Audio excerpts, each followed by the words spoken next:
You speak of the case in Australia. Yeah. Well, in Australia, there was a man who it's claimed infected 3 women, and I think 1 woman died. And the defense of the man, I don't know I don't know the details if he did it deliberate, if he knew. I don't want to get into that and what the punishment should be. But the question is his defense was an absurdity, but that the virus didn't exist. The biggest problem with the HIV theory of AIDS is HIV. There is a group of AIDS denialists that say that HIV does not exist and has never been isolated, which is as bizarre as it gets. You and your colleagues not only state that HIV does not cause AIDS, but you take an even greater leap and say HIV does not exist. Is that correct?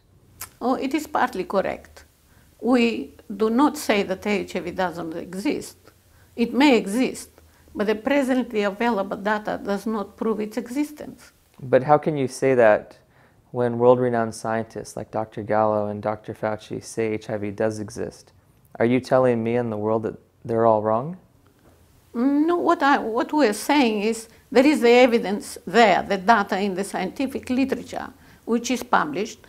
Scientists interpret data differently, and we interpret the evidence one way, and they interpret it in a different way. So in our view, the evidence does not prove the existence of HIV.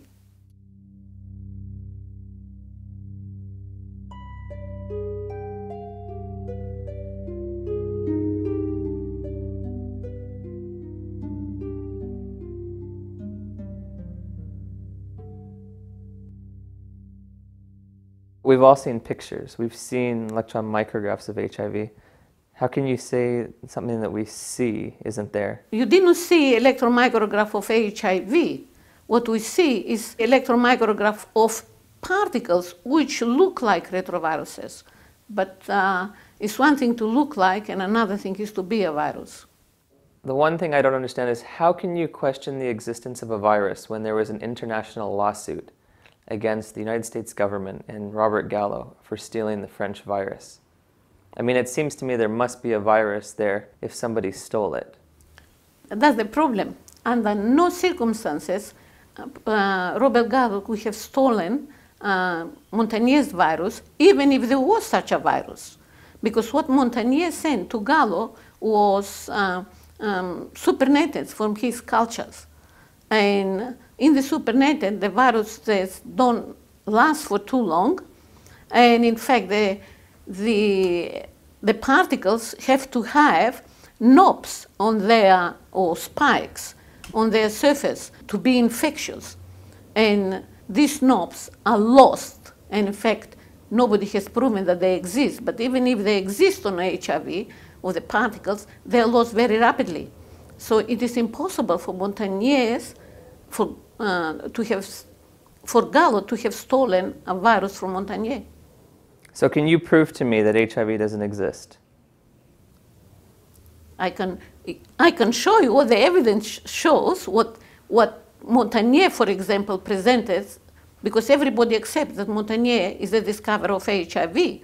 And I can show you the evidence which Montanier presented and claims to have proven the existence of HIV. And I will explain to you why Montanier's evidence does not prove the existence of HIV.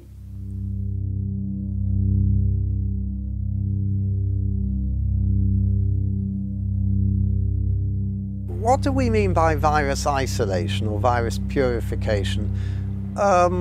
These are jargon words in virology, and they're not very precise. They mean different things to different people.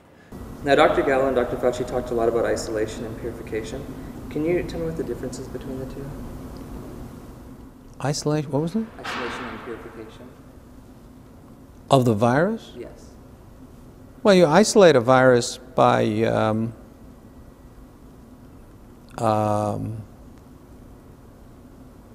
finding the virus which causes a disease. You purify a virus by making a lot of, just by purifying it so you get a pure virus. Okay. I don't understand what the issue. They interchange the two, and I wasn't sure I see. If it was the same thing or if it was two totally different. No, it depends on how they use it. Okay. Can you explain the process of HIV isolation?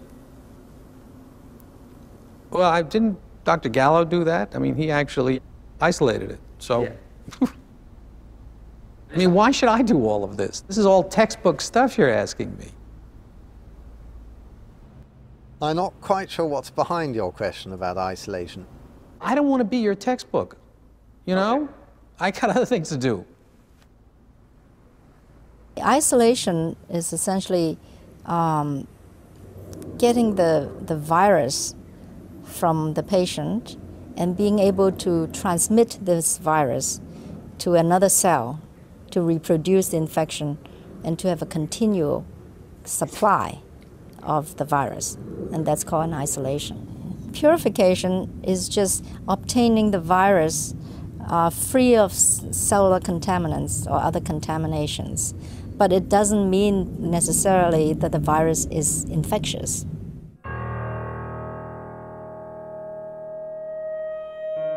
Virus isolation I would take to mean that you take some infected material, like a blood sample from someone who you think or believe may have HIV infection, may already have symptoms of AIDS, and you try and grow the virus from that blood sample.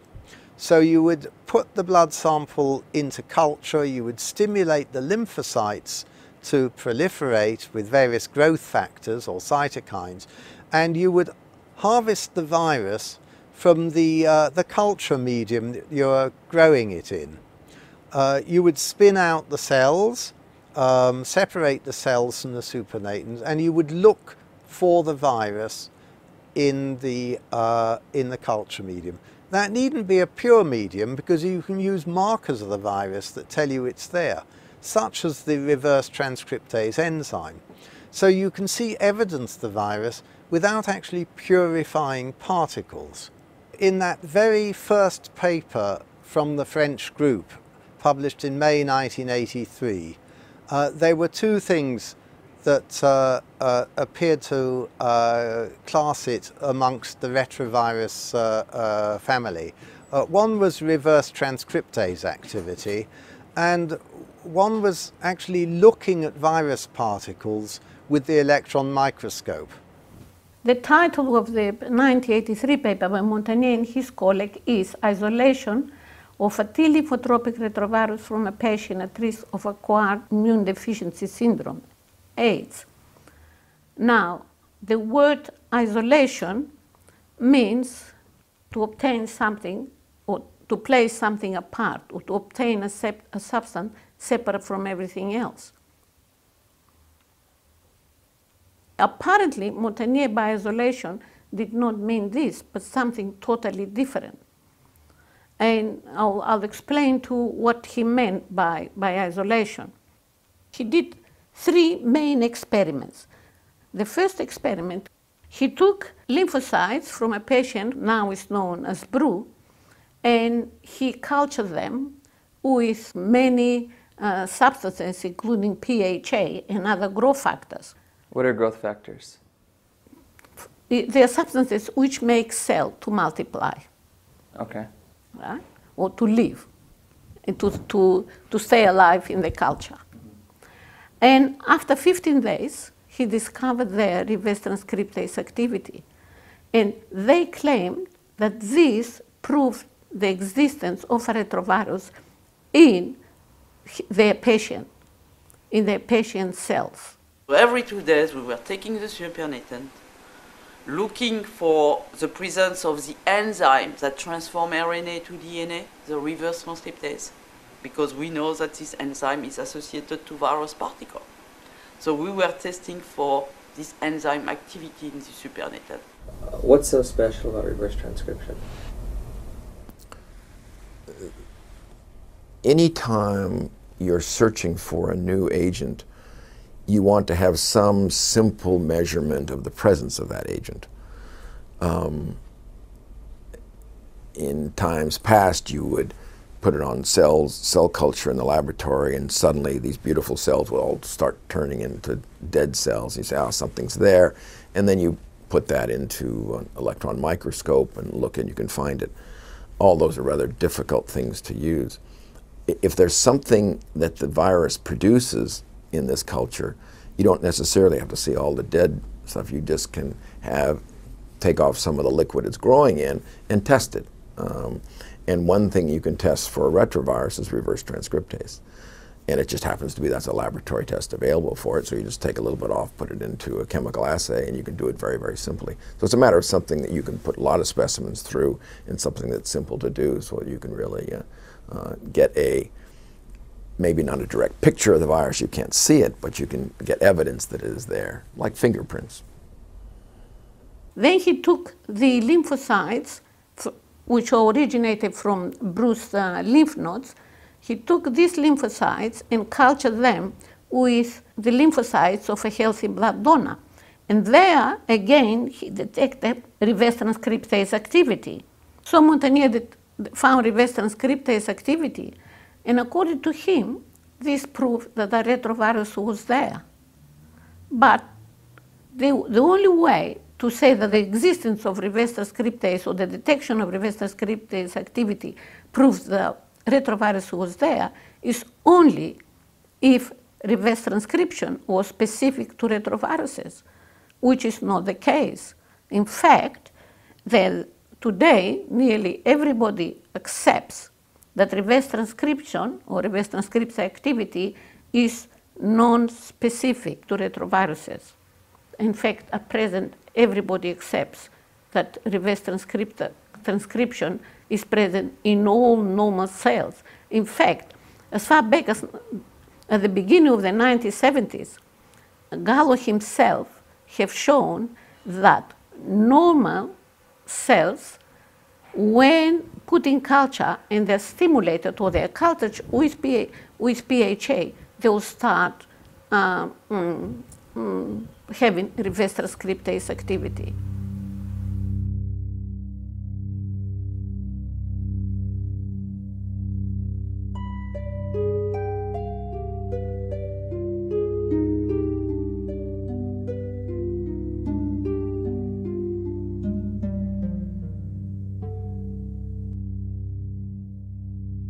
Montagnier put the bruised cells in a culture. Into culture, he added different growth factors, including PHA. And after 15 days, he detected reverse transcriptase activity. However, PHA by itself in normal cell, and this was known by Barré-Sinoussi, the principal author, and Gallo proved it at the beginning of the 1970s, that PHA itself causes reverse transcription in normal cells. So he put something in the cell which was causing reverse transcription, and yet he said that this proves the existence of a retrovirus there. So you're saying that what they found might just be the actual substance they put in the culture and not a virus? Definitely. That is their evidence. And why would they do that? Barré-Sinoussi knew that in 1973. Gallo proved it at the beginning. In 1972, I think, was his paper. I don't know. Now, everybody accepts that reverse transcriptase activity is a characteristic of retroviruses, but it's not specific to retroviruses. But in all my interviews with scientists, they all say that reverse transcription is unique to retroviruses, and that's how they knew that there was a virus in their culture. Once you have produced, you produce something in the extracellular medium, you can do actually several things. One thing is that if we expect or suspect it's a retrovirus, like HTLV1, the leukemia virus, what we can do is look for what we call reverse transcriptase activity, the enzyme, which is unique to these viruses. Yeah, the scientific procedure was multifaceted. I had a good-sized lab, and so we had divided people up into different primary goals and would meet daily. And the first goal was, if a patient has fully developed AIDS, forget risk groups at the time. We didn't want to get into the risk group. They had AIDS, documented AIDS. Could we take their blood, get their T cells, like we would do with any like the leukemias, like we did with the leukemias, the same protocols we did with leukemia. Take those T cells, clean them up from other cells, grow them with interleukin-2, our old friend, and see if we could find any evidence of release of virus particles, and if we were right that they would be retroviruses, and how to do that was with a surrogate marker. You don't use electron microscopy in those days except maybe 1 or 2 pictures just to confirm or to see the structure of this particular retrovirus. The assay was reverse transcriptase. Well, I don't know whom you interviewed, but if you don't believe me, go and ask Baltimore or Vermont, and I'm sure they will confirm that reverse transcriptase activity is a characteristic of retroviruses, but it's not specific to them. What do you mean when you say reverse transcription is a characteristic of retroviruses, but not specific? Oh, let me give you an example. Hair is a characteristic of humans. You know, black, white, or yellow, we all have hair, but it's not specific because there are many animals, for example, cats, dogs, which also have hair. And finding a hair in a room, it doesn't mean that a human being was there, or a cat or a dog. Are retroviruses the only ones that can reverse transcribe? No. There are other forms of reverse transcription that are used in various ways inside the cell. For instance, the ends of chromosomes are made by a reverse transcription process. That's how they're maintained stable. There is reverse transcription in the inheritance of all of our cells, which comes about from endogenous genetic elements in the cells, or in the cells of our ancestors. Because once that information gets into our cells, into our genomes, it stays there forever. So it could be that we've inherited information from monkeys or from other animals that are in our lineage. And so, no, reverse transcription is actually very widespread. Something like 50% of the DNA in our cells comes about by reverse transcription. Oh, that much? Yes. Oh, wow. Okay. I thought it was 1 to 2%. Going back to, I thought it was 1.5 to 2%. The 50% the retroviral DNA, or retroviral genes in our DNA, what biological function do they serve? Now, we got to make a distinction. When I said 50%, I'm saying 50% of the DNA came about by reverse transcription. But it's not all retroviruses.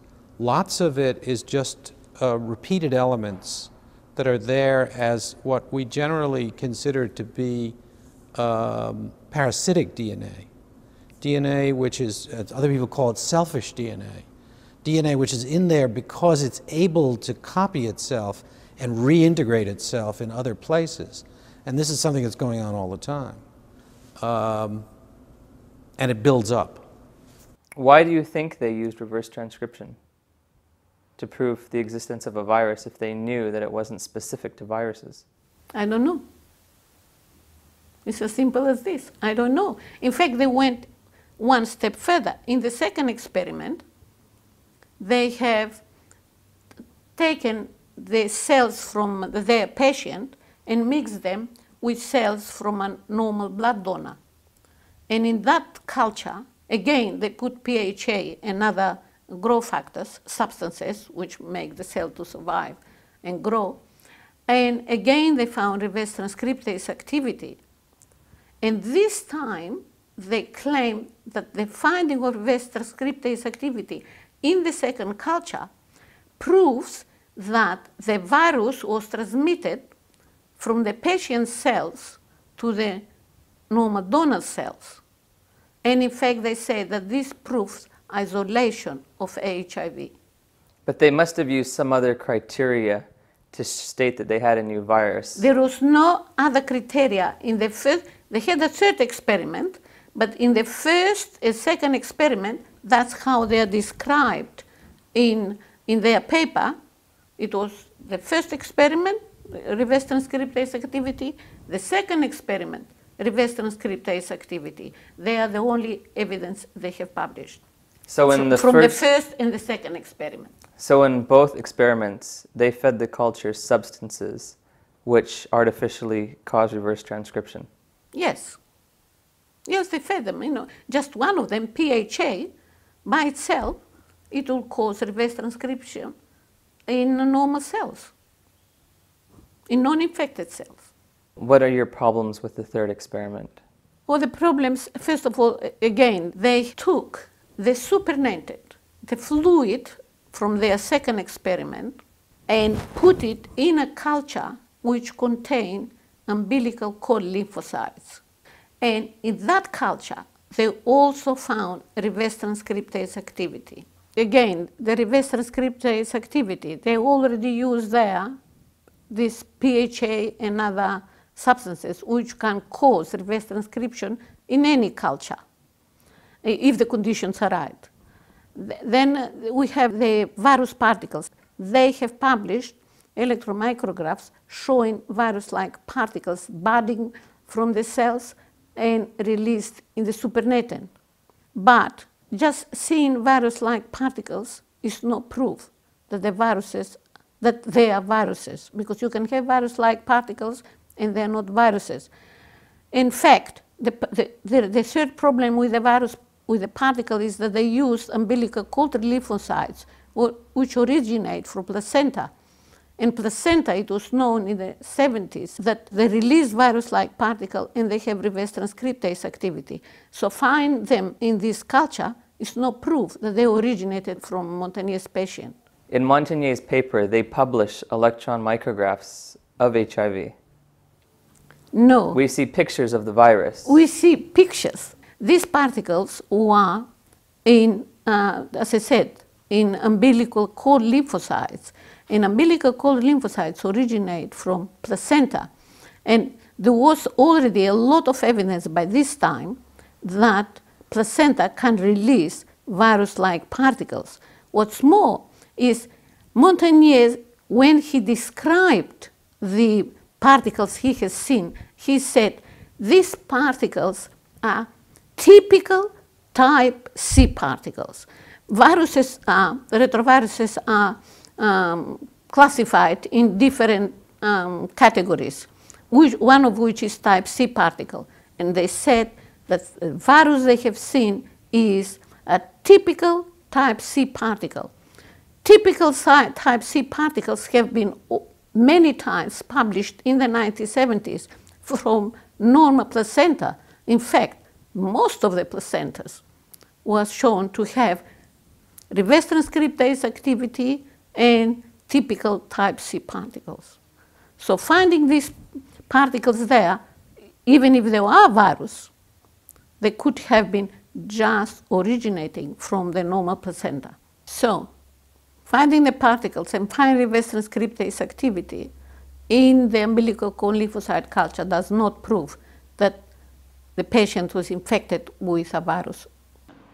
The two main things that told you had a retrovirus was the reverse transcriptase activity and the fact that the cells died. And then we immediately call our guy who was responsible for electron microscopy and said, please, could you look under the microscope whether you can see virus particle and if it resembles to a retrovirus.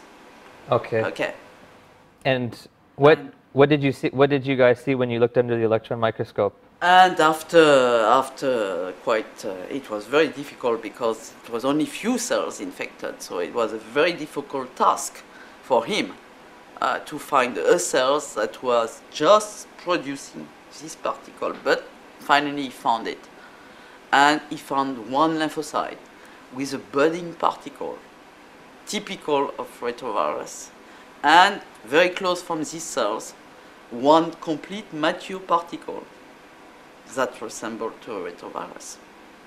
In that paper, he had only one electron micrograph, and the virus could be identified as sort of a retrovirus, but it could have also been an arenavirus. Now these are specifics that are only important for experts. But when we saw that photo, we said suggestive, but not convincing. I've seen these publications, stamp-size images. It's a nuisance. it's a nuisance. You do not really see much. And I do not know how good electron microscopy was really done, but they probably should have done a bit more, and then they would have been very safe. And electron microscopy is an art and a science. Art and science, and nobody is able to judge what the electron microscopist is really doing. You have to have experts discussing these things. Sometimes people are far from the microscope. They do not understand structure and function. They like to have a nice image. That's all. They do not understand sometimes, and that's a danger. I could imagine if Montagnier would have pushed the fine structure of HIV a bit more, he would have been more convincing. Would I be right in saying that from the pictures alone, though, in culture, you can't prove what virus you found yet? Of course, electron microscopy is not sufficient to prove you have a retrovirus, that's clear. You need other characteristics like the density. The reverse transcriptase activity is the key enzyme, which is at that time was only associated with retroviruses. You know, that's how we describe it first. You know, we didn't describe the electron microscopy as a proof. We described the reverse transcriptase activity as a proof it was a retrovirus. But here also we were criticized by some people from Gallo's lab saying, are you sure you have a reverse transcriptase activity there? Could it be a cellular DNA polymerase? You know, we had this kind of question. So Montagnier, he wanted to show not only that he had a retrovirus, but that the retrovirus was new, was not one of the two other retroviruses which Gallo claimed to have discovered at the end of the 1970s and the beginning of 1980s in leukemic patients. For this, first of all, he said he purified HIV. He obtained, by purification, we all agree, he said, and Montagnier himself admits that to prove that a virus is a new virus, then you have to show that it has proteins which were not present in any other retrovirus. And to do that, he said, you must purify the virus. He admitted that in 1997, that you must purify the virus. And in 1983, he claimed to have done exactly that, to have purified the HIV particle. Now, we may have differences as to what isolation means, but when it comes to purification, there is no disagreement. By purification, they mean to obtain particles, retrovirus particles, separate from anything else, which at least from anything else which contains proteins and RNA. Now, when this virus is in this supernatant, it's not purified, okay? Because the cells are releasing plenty of things, not only the virus, cellular protein, and so on, okay? Yes. So that means that in the supernatant, you have a mixture of everything, including the virus. Then you have to purify. Okay. Okay. This is the second step. Then you try to purify the virus from all this mess.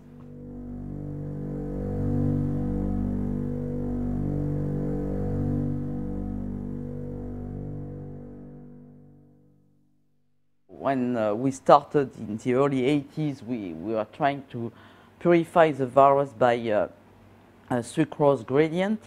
Retrovirus particles are purified using a laboratory procedure developed over 40 years ago known as density gradient centrifugation. The cell culture that is undertaken by the scientist to produce workable quantities of virus results in a liquid suspension made up of cells, macroscopic and microscopic cellular debris, virus particles, if any are present, and culture fluids. This suspension is spun in a low-speed centrifuge which creates a sediment consisting of the cells and heavier solid material, and, above the sediment, a liquid supernatant containing the much lighter microscopic material. If retroviral particles are present, this is where they will be distributed. Next, a small portion of the supernatant is removed and very gently placed on top of a solution of sucrose. This sucrose solution is prepared in a special way such that its density increases gradually from the top to the bottom of the tube. In this diagram, the layers of different densities are shown as discrete bands, but in the real world of the laboratory, these layers gradually merge into one another. Purification by this technique relies on the fact that particulate matter in the supernatant sample will gradually sink down through the sucrose solution until it reaches a place in the gradient where the sucrose solution and the particulate matter have the same density. When an object gets to this portion of the gradient, it cannot go any further. It is exactly like trying to force a tennis ball to stay put at the bottom of a bucket of water. As soon as you let it go, it bounces back up to where it wants to float according to its density in water.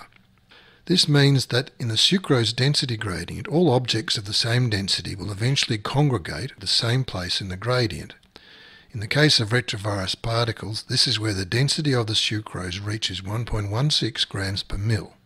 Because the particulate matter in the culture supernatant is so light and tiny, the passage of the sample through the gradient has to be speeded up by spinning the tube in another kind of centrifuge known as an ultracentrifuge.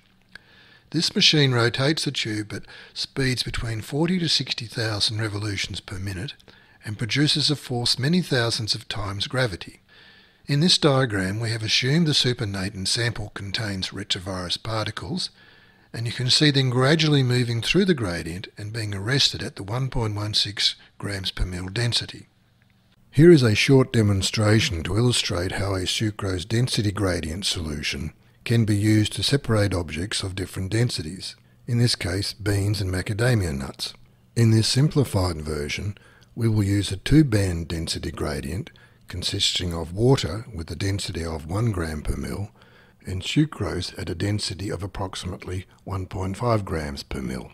First, we prepare our sucrose solution by dissolving sucrose, ordinary table sugar, in water. Then we make our two-density layer solution by carefully pouring our lower density layer, the water, on top of the denser sucrose layer. Next, we place our sample on the top of the two-layer solution. Since these objects are so much larger and heavier than virus particles, gravity is more than sufficient to propel them through the gradient. In fact, as you can see, in this experiment the separation is virtually instant. There is no need to spin the glass in a centrifuge. The result is one density band consisting of nothing but beans, and another density band consisting of nothing but macadamias. In other words, these objects have been successfully purified. What may not be obvious is the part your eyes play in this experiment. Without looking at the two density bands, which is equivalent to performing the electron microscopy, you will not be able to tell if any objects are present, what is their morphology, and whether or not they are pure. Well, what's the purpose of the purification then? Well, to make sure you have a real virus, So Montagnier claimed to prove that he had particles, he had proteins which are not present in any other retrovirus. He purified the virus. But he did not publish any electron micrographs of the purified material to prove, you seeing is believing. And they claimed that they had purified material, but there were no electron micrographs. And this is one of the conditions where Barré-Sinoussi and Jean-Claude Charmaine put it in 1973. You must have picture of the purified virus and show that the material contains nothing else but particles with the same physical characteristics. But no such pictures were published. Is it important to photograph where the virus is banned in the gradient? Yeah, because retrovirology has also some history. These are established techniques If you go to C-type particles, they can be easily bended and they are stable. And if you think HIV is a new retrovirus, you have to go the same way, just to be acknowledged as a retrovirologist dealing with that new virus in a proper way. Hans Gelderblum, he said it's important to photograph the density gradient where virus is banned. Why is that an important step? Because this is, I mean, electron microscopy, for example, it's always very important to see the morphology of the virus particle. It's in the region of the density gradient, okay, where you think you have a virus purified, and I will say in good shape. If you check after by electron microscopy, the electron microscopy will tell you, okay, you have the right structure of the virus particle with all the envelope which is on the surface of the membrane, okay. Because very often when you make purification, you alter all this process, making sucrose gradients and centrifugation. It forces, you know, on the virus, pressure on the viruses, and it does not like it too much, especially for HIV, where the envelope protein, which are anchored on the membrane, are not covalently anchored. So that means that very easily you can lose the envelope protein. Oh, the GP120? Yeah. So it's important to check then on the electron microscope whether the structure of your virus is the one that you are looking for, with all its viral protein, the envelope protein, structural protein, everything. You have the right shape, the right structure. And it also shows you what isn't there, correct? Exactly, also. So you're saying Montagnier never proved the existence of a new retrovirus because he didn't photograph in the test tube? Or, as I said, he says it is essential to purify the virus to prove that it has proteins which are not present in any other virus. That's the only way to prove that you have a new virus. But he did not publish pictures. So since he did not publish pictures, we don't know what he had in his purified virus. It is possible that he had purified virus, but it's possible that he did not have anything there. And that's what we've been asking from the very beginning. Why there were no pictures, which are essential to prove purification. When purifying, Gelderblum told me it's important to photograph the density gradient where virus is banned. Why is that a crucial step?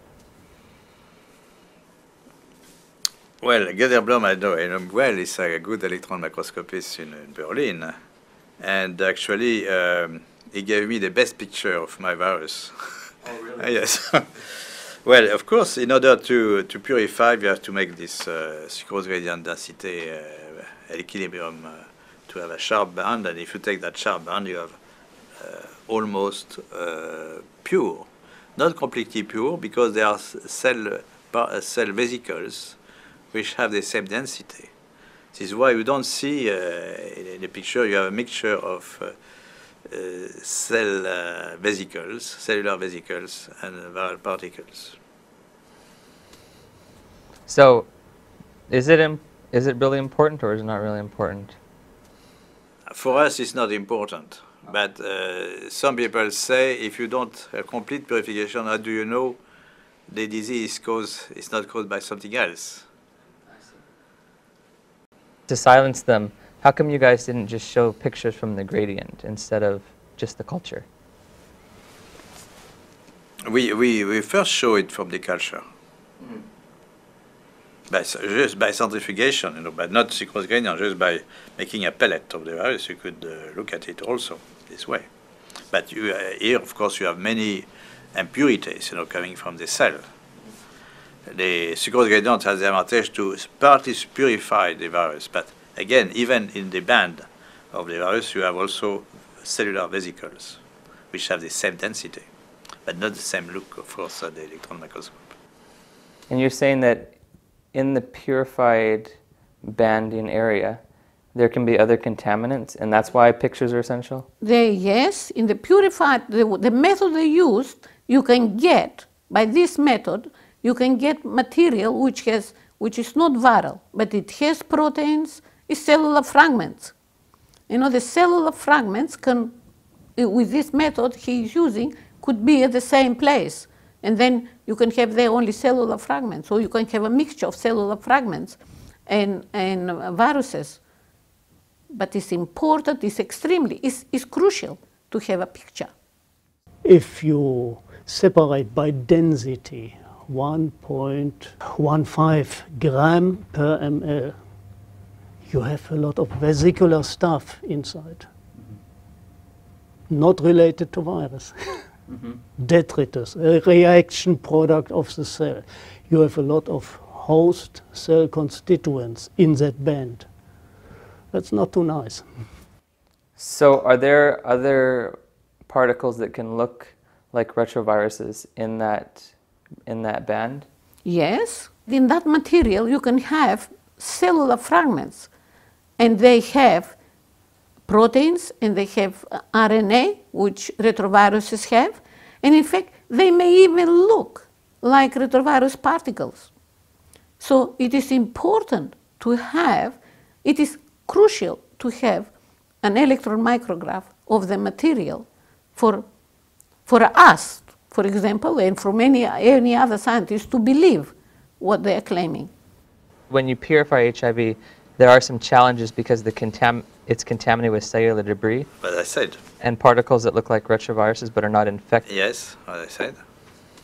How do you distinguish between what is infective and what isn't? You cannot. Montagnier gives crucial importance to this band, because he said if the particles do not bend at the 1.16 gram per mil band, then they are not retrovirus particles.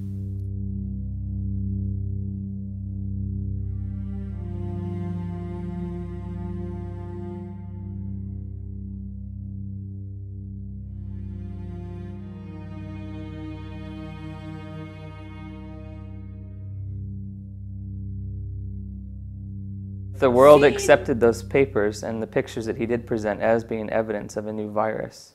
Well, the world accepted these pictures, and the world accepted that Montagnier proved the existence of HIV, but this is what we have not accepted from the very beginning.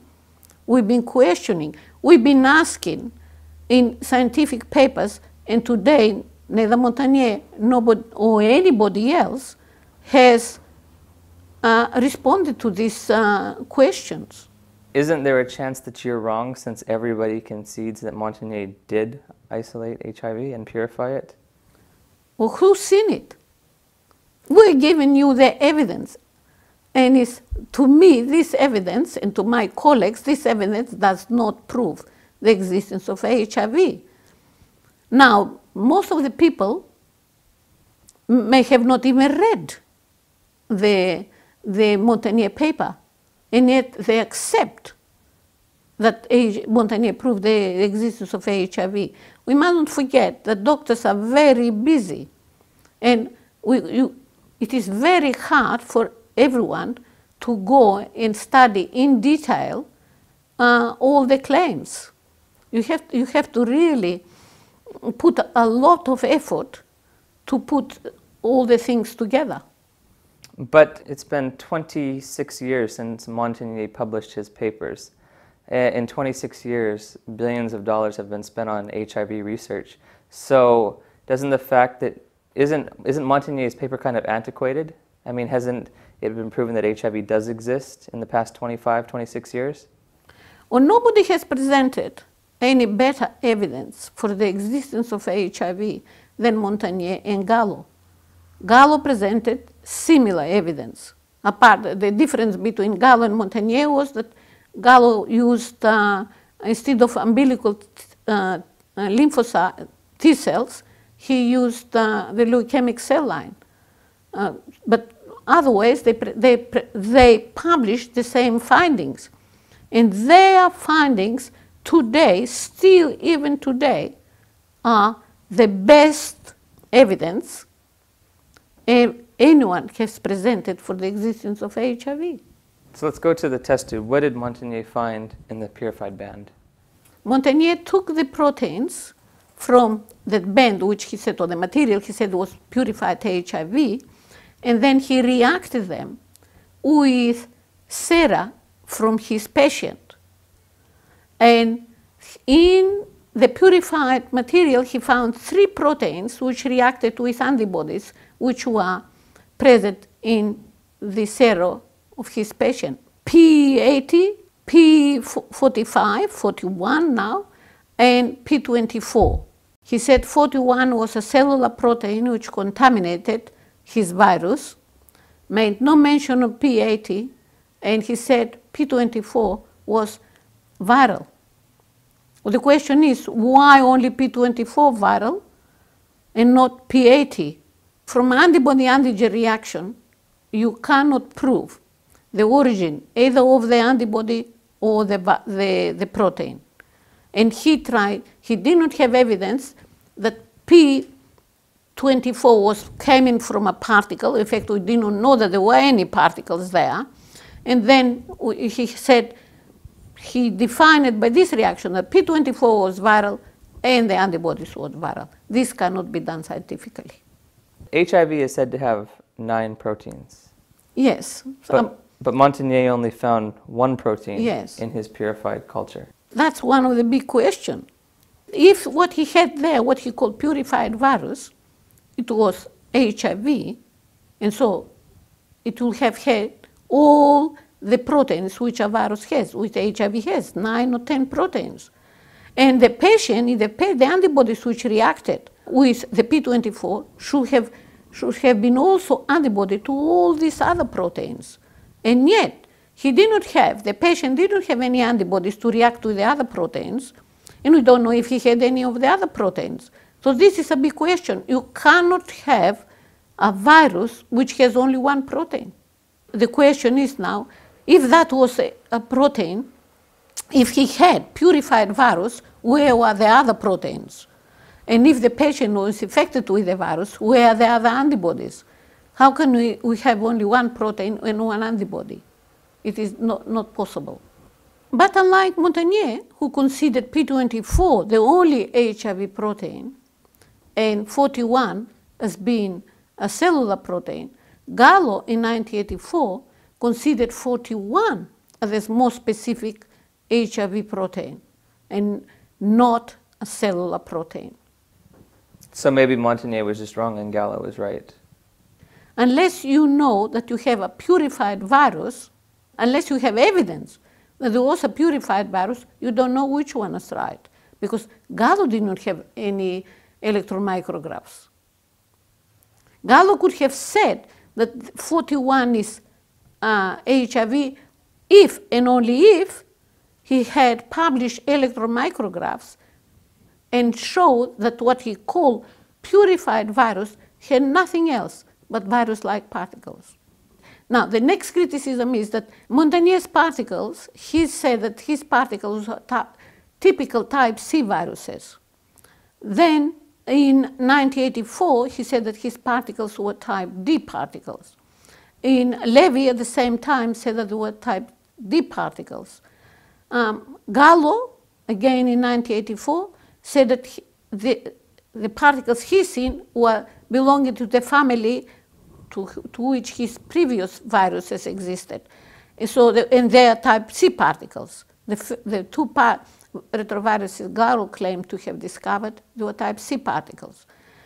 And then, from about 1985, 86, most of the HIV experts start saying that HIV is a lentivirus belonging to a totally different subfamily of retroviruses.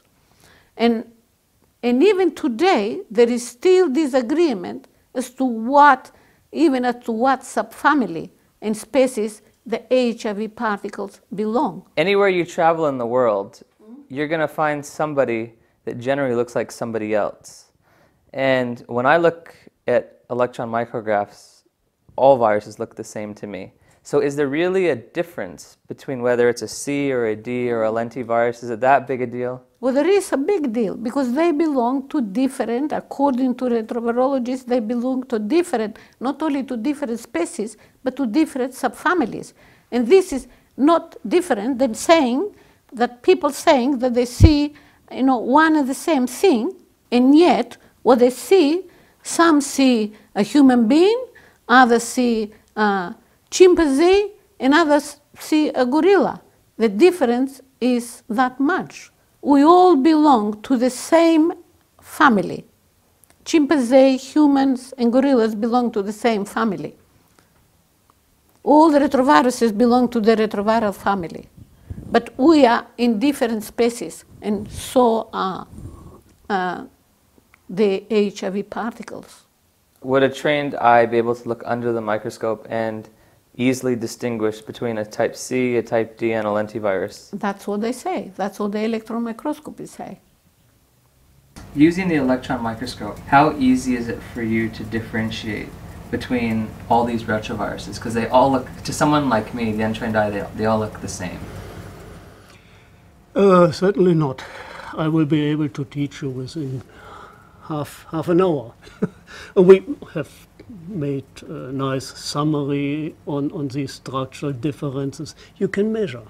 And if you start measuring the ribonucleoprotein, that's the complex of the genome and some protein, where is it in the virion, in the budding, in the immature particle? How is that organized in the mature particle versus the immature particle?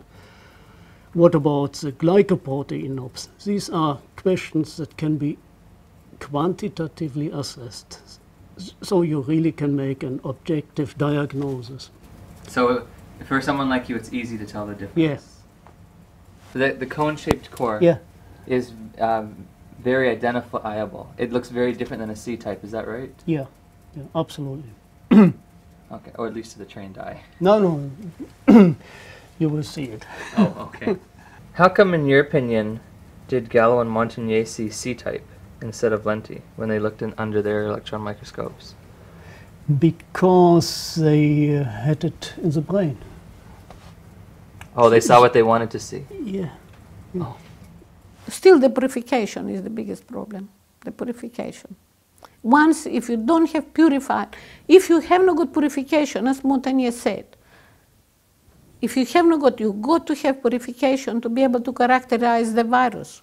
Even if one assumes that Montagnier and Gallo and the particles are retroviral particles, the reverse transcriptase is specific to retroviruses, to say that you have a unique retrovirus, you must characterize, its proteins and its RNA. You must show that these have proteins and RNA which is not present in other retroviruses. And why, in your mind, is there such inconsistencies in identifying the virus among the experts? The particles? Yes. I don't know. We cannot say that you have a new retrovirus unless you show that it has unique proteins and unique RNA. And to show that, you must purify the virus. There is no other way. If you say that these proteins and this RNA are HIV RNA and HIV protein, you must somehow obtain them from the virus particles. But because the viral particles are so small, the next best thing is to obtain them from a mass of material which containing nothing else but retrovirus particles. Well, when I talked to Flossie Wongstall, she said that you don't necessarily have to take pictures. You can go to the culture and look for viruses budding as evidence of release of virus. Yes, as I said to you, budding and retrovirus-like particles, just seeing them in the culture, there is no proof that they are retrovirus. That is no evidence. Take pictures from the culture, is no proof that they are virus. And certainly you cannot prove just looking that there are so many things there in the culture which also contain proteins, which also contain RNA and contain DNA. To say that HIV has 9 proteins and HIV has a genome, a unique genome, 9 genes, you must have evidence that these proteins originated from the viral particles. And to do that, you must take these particles out from the culture. You got to have them out. You must purify them. You must obtain them separate from everything else which contains proteins. She said that there were problems that when you spin the particles under the high-speed centrifuge, yes, that they often distort, or they lose their envelope, or they break apart. And that's why it's almost impossible to purify viruses. No, there are many pictures of electron micrographs of retroviruses which have been purified. You know, I can show you, including this one, a root sarcoma virus. When you take somebody to court for a paternity suit, you must have evidence that the blood originated from the father and from the child. There is no other way. You must have proof that they originated from the father and from the child to compare the DNA. The same way, if you want to say that these proteins are from HIV, you must have them coming from HIV. But the particles are too small, so the best next thing is to purify viruses. And this is not me who says it. I mean, this is all the virologists, including Montagnier, including Charmaine, including Barré-Sinoussi. That is, you know, this is so simple. So you must have purification. That is the only way. You see, this is what HIV. Retroviruses have the matter of 100 to 120 nanometers. They have a cone-shaped core. They have the lateral bodies, and they have knobs. What are the knobs? When we see HIV being diagrammatically represented, you see there's some spikes coming out from the particle. And these knobs are extremely important for effectivity. Again, according to all the HIV experts, if you the knobs are crucial.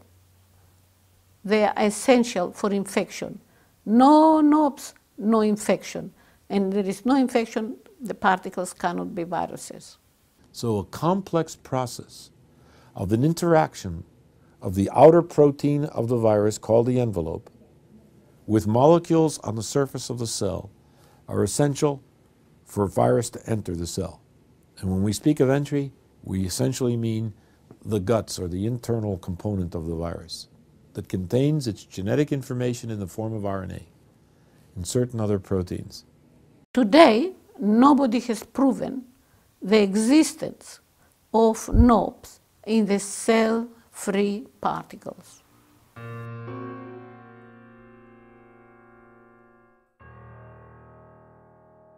Obviously, when we first were working on the cause of AIDS, we had to be very broadly, have our ability to include a whole variety of different potential organisms that could cause it. What was helpful in the limiting of our search were the cases in hemophiliacs where the material that's used to treat hemophilia comes from blood or plasma, a subcomponent of blood that is sold or donated into the system, and then a purification process is used to take that large volume of plasma and specifically pull out the anti-hemophiliac factors that actually can treat the hemophiliacs. Now, in that process, the one thing you want to you have to realize is that material is given intravenously to the hemophiliacs to treat them, and you have to have it very clean. You don't want to have any infectious agents in that if you can avoid it. And one of the easiest ways to do any of preparation of a drug is to filter it. Now we have these wonderful modern filters where you can work on your your drug, and then the last step before you put it in the bottle, pass it through a filter that filters out all infectious agents.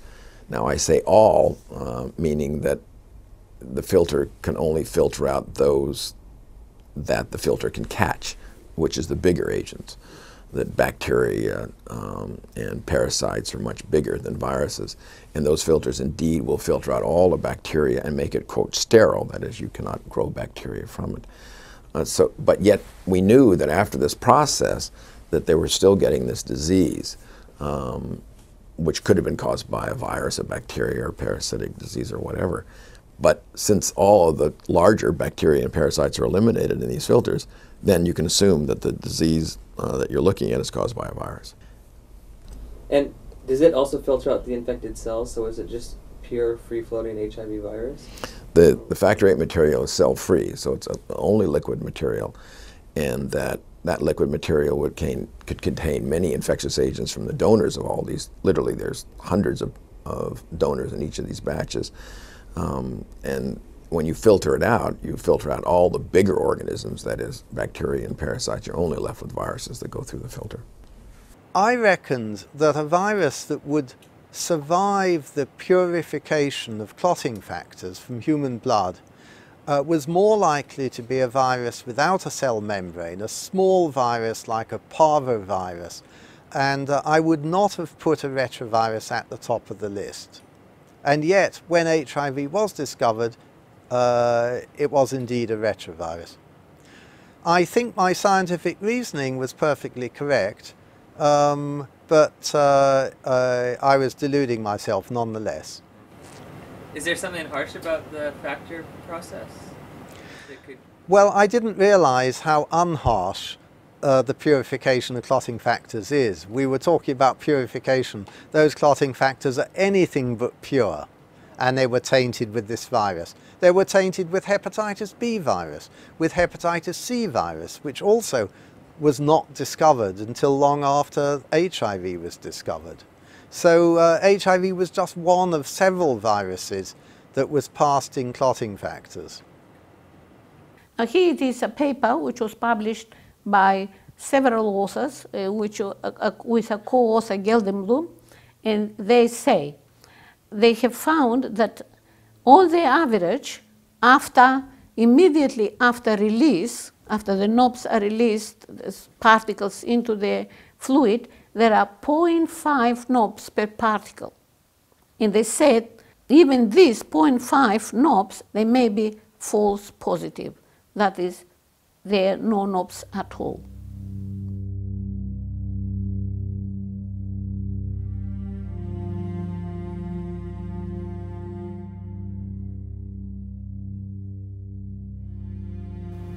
The knobs here look like little knobs everywhere.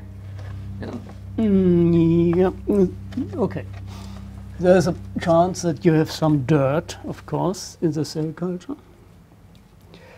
And these would be knobs from a particle that is cut tangentially. Here's the same. That's my interpretation. So my interpretation. But here are the knobs. Here might be there might be some dirt. Here, sure, that is dirt from preparation. Mm-hmm.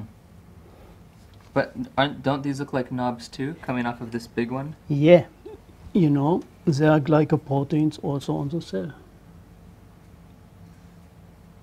Oh, okay. Yeah. Now, we have to differentiate between them. If we would like to go for differentiation, we have to use immunoelectron microscopy to make a tag. It's either the glycoprotein or it's something different. In a paper published in 2003, the author state the cluster of GP180, that is the knobs, do not form spikes on the surface of HIV, as is commonly described in the literature. We suggest the spikes knob observed by negative staining electron microscopy may be an artifact of the penetration of heavy metal stains between the envelope proteins. What exactly does that mean? That means that despite some people claims that there are knobs on the HIV particles, these authors say that the particles have no knobs. In plain language. This is a paper published 2006 in Nature. Here it is SIV, simian immunodeficiency virus. And in these particles you can see many knobs. But when you come to the electron micrograph of what is meant to be HIV particles, there are hardly any knobs. In fact, we can see only one there, but you can see the same thing down there. And you don't know if there are knobs or there is some artifact there. In fact, the authors call them putative knobs. Or putative means supposedly HIV knobs. So the authors do not have, even today, proof that the HIV particles have knobs which are crucial for infection. Even if we admit, even we accept that there are knobs, there are 0.5 knobs immediately per particle on the average, immediately after they are released, they are lost. Even this small number is lost very rapidly, according to Geldenblum. And these knobs being lost so rapidly, and factor VIII preparation taking a long time, from the time the blood is taken to the time factor VIII is prepared, is a long time. And even after it is prepared, may stay on the bench for months before it is used. So it is impossible for hemophiliacs,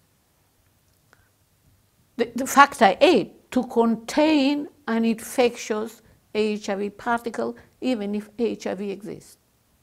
I wanted to ask you about hemophiliacs. Because they had cell-free plasma, it was just the virus. But the virus sheds its membranes within 24 hours. So one thing we couldn't get is how is it able to actually infect the T cells? Yes, it's a question, but we have to know that all the fraction of the blood could be infectious. And there is some virus bound to red blood cells which could be released also in the plasma after treatment or incubation. Some virus is bound to red cells also as well. So perhaps there are more virus when you process the blood, more virus could come in the plasma, okay? And this virus could be protected by the plasma proteins from denaturation. This is one thing, one possibility.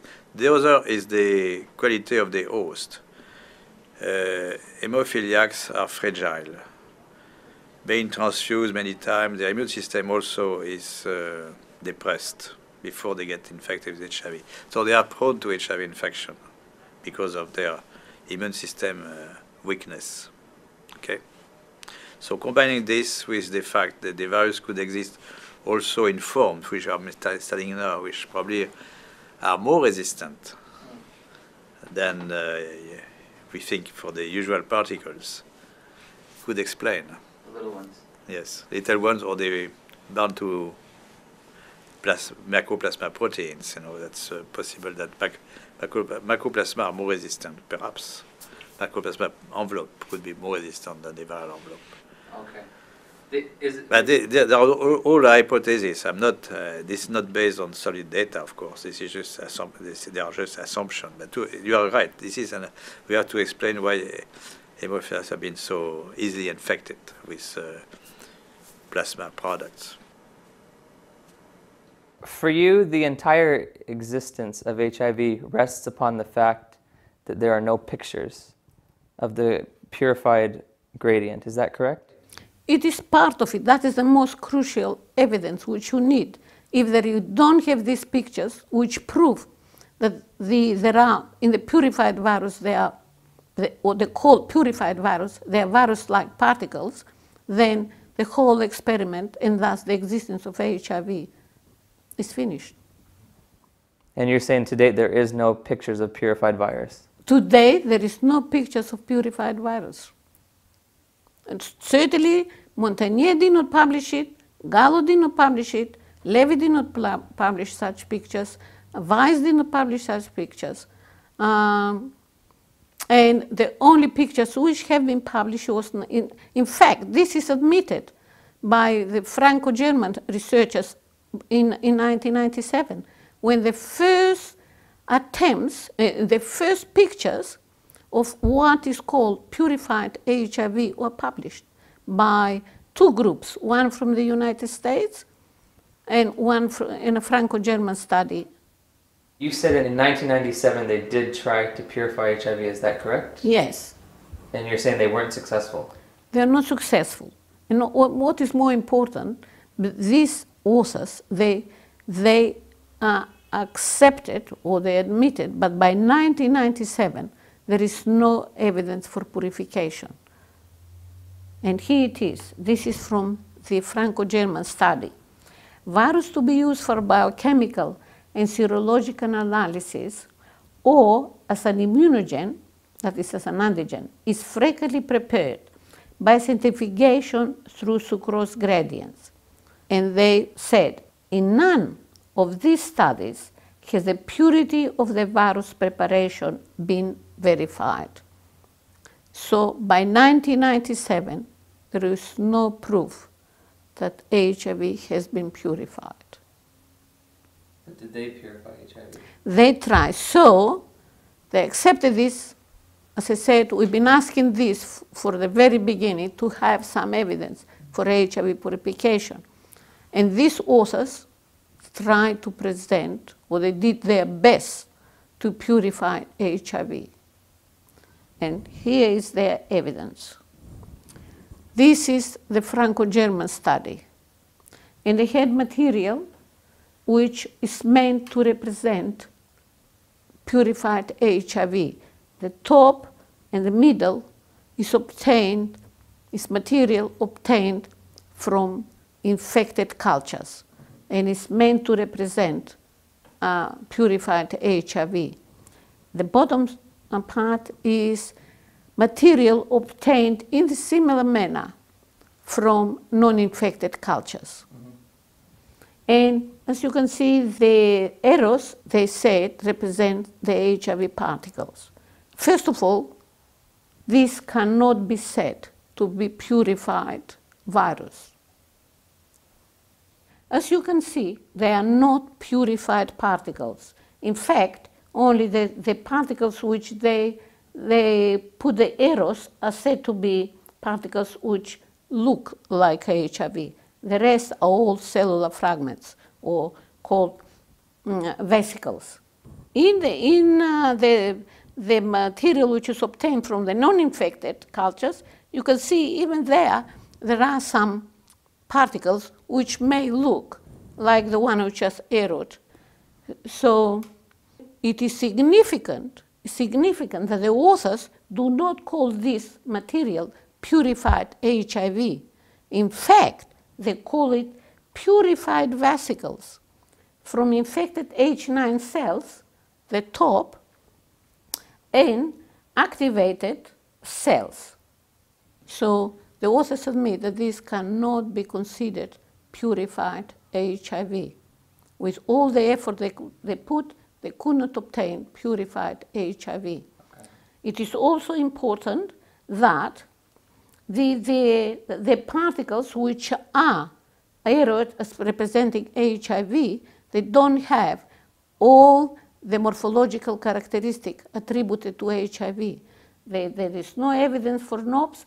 In fact, even their diameter is higher than what is considered to be the retroviral particles. But does size really matter? I mean, humans vary in sizes. They matter because this in the Franco-German the size is, they are larger, but not as large as in the American evidence for purification. Here is the effort by the American researchers in purifying HIV. These are their results. And as you can see, they were not able to obtain purified HIV. And again, the particles which are arrowed and are said to represent HIV, they do not have all the morphological characteristics attributed to lentiviruses. And in fact, they don't have the knobs, they don't have cone-shaped core, you cannot see there, they don't have lateral bodies, which are, they should be in HIV, and most importantly, their diameter is they're too large. The average diameter of the particle is 234, and none has a diameter less than 160. Just by taking their diameter, it is impossible the particles which are labeled as HIV to be HIV. Is the size also important in determining what you're looking at? Yeah, think about viruses can be as big as pox viruses, up to 300 nanometer. HIV up to 150. The smallest autonomously growing virus will be a circovirus, just 15 nanometer. So what's the smallest HIV particle that's ever been documented? I think it's something 120 to 150. No, these are fixed morphological entities. They don't change. They don't change. So that's a huge thing in helping you differentiate whether it's HIV or not. Yeah. The size of a structure is very important to make the diagnosis. Now, if the particles which are labeled by Bess and his colleagues as being HIV, then the absolutely necessary condition is for the material which was obtained from the infected cultures to have proteins which are not present in the material which was obtained from non-infected cultures. Right. But this does not seem to be the case, and in fact, Bess and his colleagues have come with this evidence. They took the proteins from all the three bands they had, from the two infected cultures, what they called infected cultures, and from the non-infected cultures. And here are the proteins from the non-infected cultures, which they are put in a strip. Here are the proteins from the two infected cultures. As you can see, if you look at this, there is a difference, but the difference between the strips is only quantitative. That is, we have these bands in all the strips, only there is less here. Similarly with all the other proteins. In some of them, in fact, they are exactly the same. So by looking at these pictures, the proteins which existed in the purified material, the HIV purified material, and in the material which was obtained from the non-infected cultures contain the same proteins, which means that none of these cultures contained HIV. As I said, if the cultures which contain HIV, they must have had proteins which are not present in the non-infected cultures. And yet, this is not the case. The proteins, all the proteins are found, which are found in the so-called infected cultures, they are also found in the non-infected cultures. Some of them in smaller quantities, but nonetheless, they are there. The difference may be just because the way the cultures were conducted. The American authors labeled some of the proteins, and the P6, P7, P17, and P24 are labeled as HIV proteins. And these two proteins, that is, proteins which are around 32 and around 41, they were labeled as cellular proteins. No label is put in the proteins which had molecular weight higher than 41. Yet there are many HIV proteins which have molecular weight. Now, why they didn't label them? First, all the proteins which are around 41 and 32 are non-HIV. There cannot be HIV proteins with molecular weight 41 or around 41, a molecular weight of 32 or around 32. Okay. We asked Bess why they labeled these other three proteins as HIV. And he said that they put this label because that's what the reviewer asked them. But they did not have evidence themselves that they were HIV proteins. He stated that they did not have evidence that they were HIV proteins? Yes, he stated that they did not obtain themselves, but the reviewer asked them to label them as HIV proteins. And he said the reviewer was right. We labeled them HIV. Did he specifically state they had no evidence those were HIV proteins? Personally, they did not have evidence. Yes. Bess said that? Yes. In this experiment, they did not obtain evidence. In this experiment, they did not obtain evidence that these proteins were HIV. But they labeled them HIV because the reviewer asked them.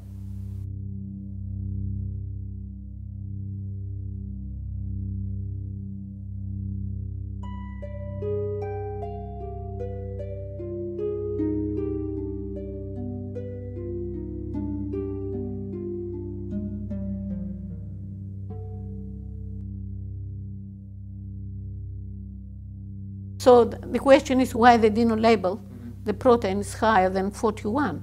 Well, there are some good reasons for it. First of all, many HIV experts, maybe not all of them, but many HIV experts accept that the protein of 120 and 160 are polymers of P41. That is, they are 41 joined together. 341 are joined together and are made 120. 441 are joined together and are make 160. They admit all the proteins above 24, there is evidence that the protein above 24,000 molecular weight are cellular proteins.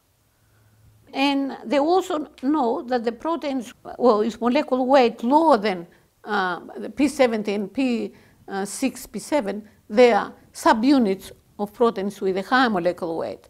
So now we are left with one protein, P24. We come back. Now, what is 24? Well, to answer that question, we have to go to an interview which Montagnier gave to the French investigative journalist Jamel Tahi. Jamel Tahi asked Montagnier why they didn't publish any electron micrographs of the material which they said represented purified virus.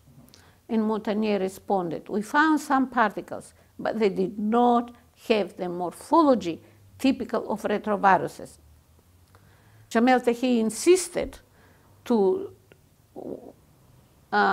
find how it was possible that they did not publish when they claimed that they have purified it. And then in the purified virus, they did not have typical, even retrovirus-like particles, much less HIV and much less purified. Montagnier repeated, I repeat, we did not purify it. Then he was asked if Gallo purified it. And Montagnier responded, I do not know if Gallo, really purified. I don't believe so. Jamel Tahi asked Montagnier, do any picture from the for purification exist? Montagnier responded, yes, of course. Have they been published? Montagnier, I could not tell you. We have some somewhere, but it's not of interest, not of any interest. For us, it's of very great interest. It's crucial. If you don't have them, then there's no way you can prove the existence of HIV. And then we asked Gallo. Montagnier subsequently published many pictures of purified HIV particles, as of course we did in our first paper. You have no need to worry. The evidence is obvious and overwhelming. Or there was no pictures of purified virus in Gallos's 1984 papers, or of any other of Gallos's publications. Going back to 1983, when trying to prove the existence of a new virus, why was purification important? It was important to prepare kits for antibody detection. Okay, because we wanted these diagnosis kits to be as specific as possible. Okay. If you use a preparation of virus which is not purified, of course you will detect antibody to everything, not only against the virus, but also against all the proteins that are produced in the supernatant. Okay. Now, all these pictures here, are these all from culture? All from culture. Do you have any from the gradient? Yeah, there's 80% of dirt. Oh, 80% of dirt. Yeah. Oh. And therefore I didn't like that, but it was necessary also for us to control, because this house in 85 already established ELISA antigen material for testing people. There was nothing commercially available, but we had to purify. We had to look at the material that was used for the ELISA. 80% dirt. Okay. Okay. That's the truth. Again, Jamel Tahi interviewed Charles Dauger, which was the electron microscopist at the Pasteur Institute. And in his response, he said, in the purified virus, they had only cellular debris.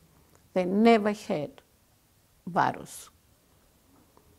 Which means that the P24 protein originated from a material which contained not even retrovirus particles, much less purified virus.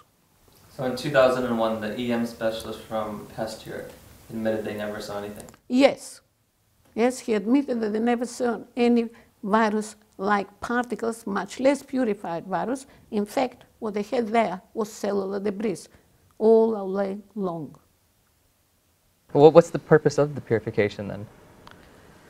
Well, to make sure you have a real virus, you know.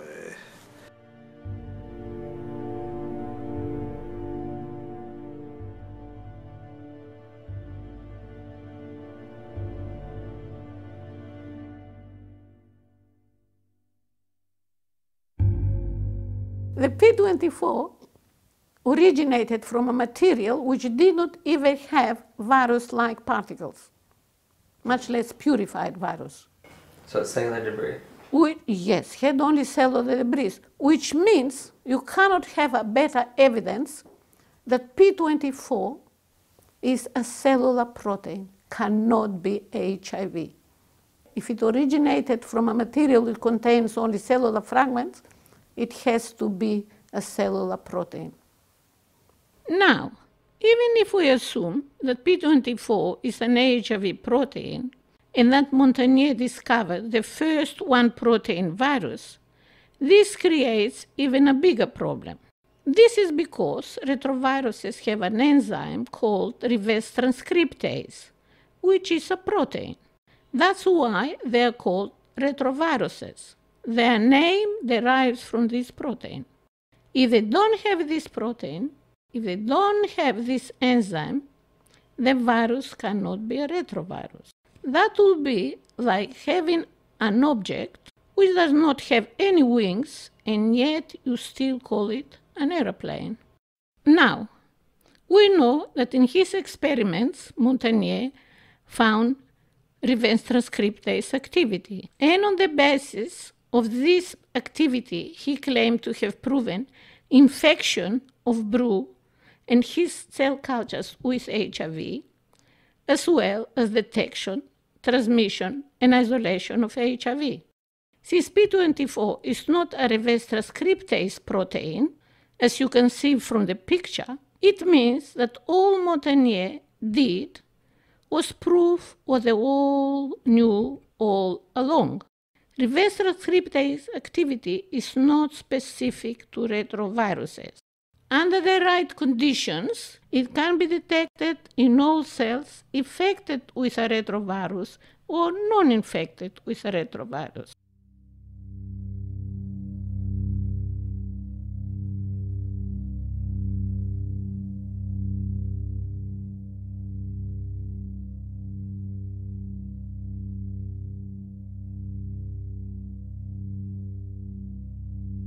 If there are no HIV proteins, there can be no HIV genome.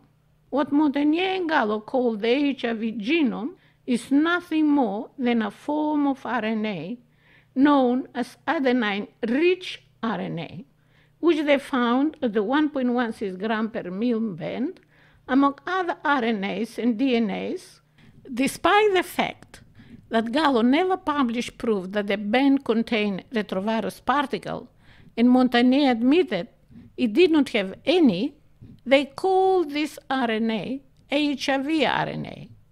It's even worse. Gallo knew as far back as 1972 that adenine-rich RNA is not specific to retroviruses. This type of RNA can be found in any cells which are synthesizing proteins.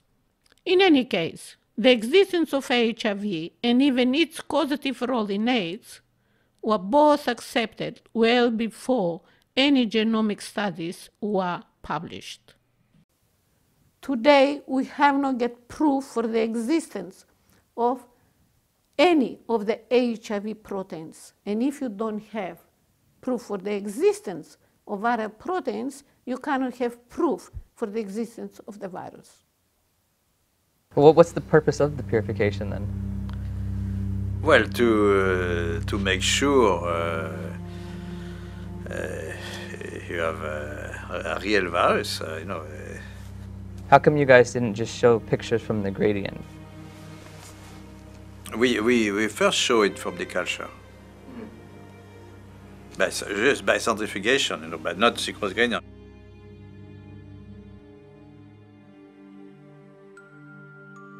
From the pictures alone, though, in culture, you can't prove what virus you found yet. Of course, electron microscopy is not sufficient to prove you have a retrovirus, that's clear. You need other characteristics like the density. The reverse transcriptase activity is the key.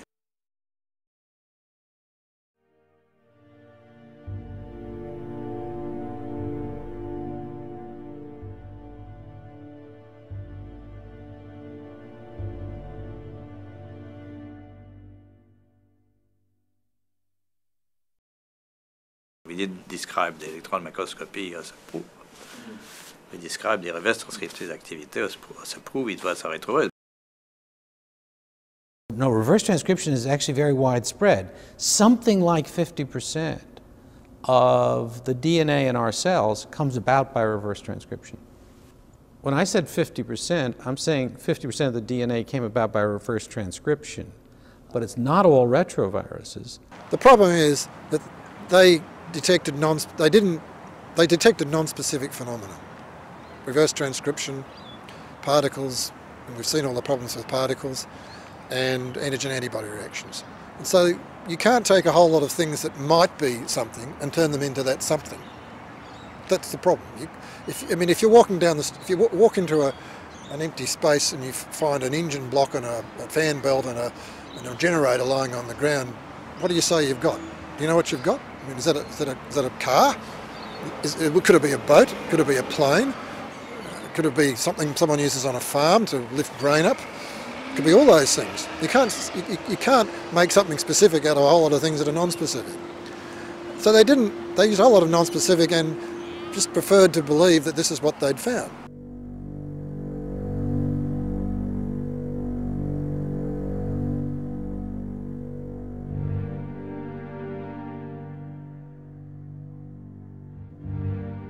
What Montagnier did is similar to a fisherman throwing his net into the ocean,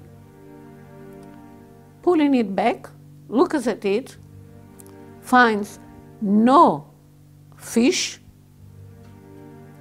and yet he claims that not only that he has fish, but he has nothing else but fish, and all of the same kind, HIV.